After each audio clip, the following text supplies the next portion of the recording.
I wanted to talk to you a little bit about a proposal that has come through the legislature and something that we're currently working on. It's the Energy and Fertilizer Manufacturing Tax Credit, and it is designed to incentivize manufacturers to come to Pennsylvania and make big investments in creating jobs to use the plentiful natural gas resources that our state has been blessed with.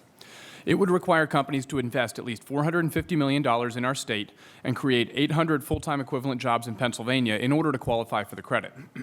This proposal, which is contained in House Bill 1100, passed with broad bipartisan majorities in the House and Senate, and it's currently waiting to go to the governor's desk. Some have questioned the cost of such a proposal, but the proposal is designed in such a way that it will enable it to be a net benefit to our state, our economy, our tax revenues, and ultimately our workers. The tax revenue we would receive from an operation that invests $450 million in our state and creates at least 800 jobs is huge. In comparison, the tax credit is small, but it's enough of an incentive to get them to create opportunities for Pennsylvanians instead of locating in other states. Labor unions have been some of the biggest supporters of this proposal because they know that it will bring in high-paying jobs that otherwise wouldn't come here. We know that the cracker plant in Beaver County has been a huge boost to the economy of western Pennsylvania, and you and the governor have been great champions and great supporters of the success story that we've seen in Beaver County. And I believe there's broad agreement that House Bill 1100 would create opportunity for similar success stories beyond the boundaries of Beaver County across the whole Commonwealth. So with that being said, I wanted to ask if you could share any thoughts on this proposal as it makes its way to the governor's desk, and if you've had any opportunity with you and your team at DCED to make any input on this proposal. Sure. If you wouldn't mind, I'd like to speak a little bit more broadly about the activities that have taken place that we've been involved in related to energy. And this is really based upon working with Royal Dutch Shell 5+ years ago right now, before they made their final investment decision. We were pretty sure that they were going to make their final investment decision. The incentive was a big part of why they made their final investment decision. Not the only part. Probably not the most important part, definitely not the most important part, but it was definitely a part. And I think from our standpoint, we thought that was going to happen. We wanted to take advantage of that opportunity by looking at other downstream uses of not so much not just ethane, but other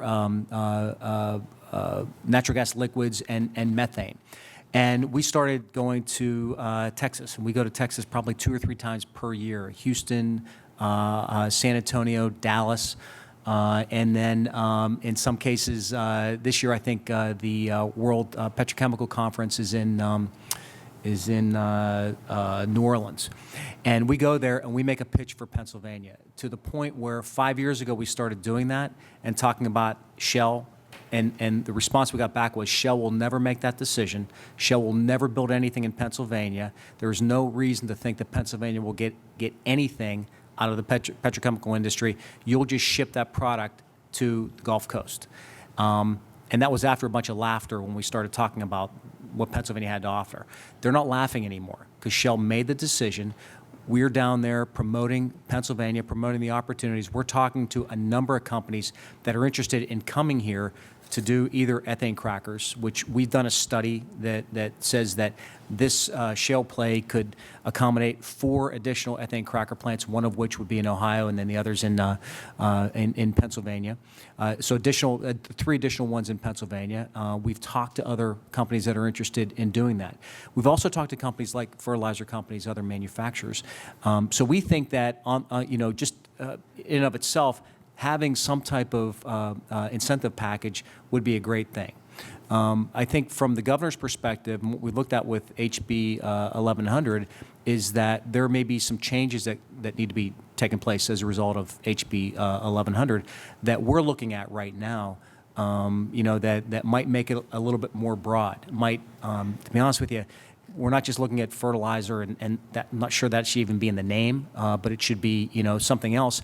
There's a huge opportunity here for hydrogen energy that is made with natural gas, made with methane, and provides no emissions when it's utilized in cars. There's some areas in Pennsylvania, Air Products is developing that technology right now, a Pennsylvania company. And if I could, just because I'm running low on time, I want to make sure that what we have right now is we've got a proposal that has been crafted with an eye towards geographic diversity across the state, opportunities all over the place, to actually take another angle on a product we have in the state. You know, petrochemical or the shell cracker is one angle on it.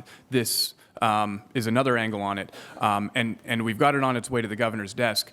The concern that I would express is that, as you know, the legislature, by our state constitution, has to reset every session. And so to reset the clock on this and go back to the drawing board on a proposal, there may not be time to get something like that done. But this right here, where we've had such engagement from the labor community, such engagement from folks across the state to say we want this and we know that it will be a net economic benefit, is this something that we can get behind? Is this something that we can actually make happen and then clean up maybe some fixes later if there's more tweaks needed?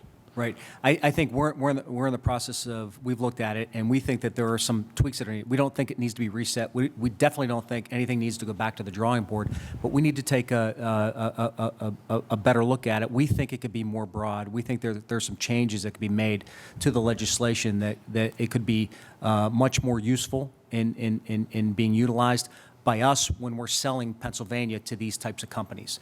We know that there's one company in particular that is looking at this particular legislation. The idea is not to just, you know, develop this for that one company, but to develop it for a whole industry. And that's what we're trying to do here. We're trying to develop out this particular industry. So we appreciate that and the legislature and that particular legislation. We just think that it could be developed a little differently. And I think, you know, we're working with the governor's office on that now. And I know I'm out of time, but I would just urge that by signing this bill and getting it over the goal line, we can then engage in making it broader. But I think the incremental approach is the sure enough way to get things done. I'm afraid if this bill is vetoed, we're going to be back to the drawing board and maybe see nothing. So I appreciate the opportunity to engage with you, and I thank the chairman for the opportunity. Appreciate it.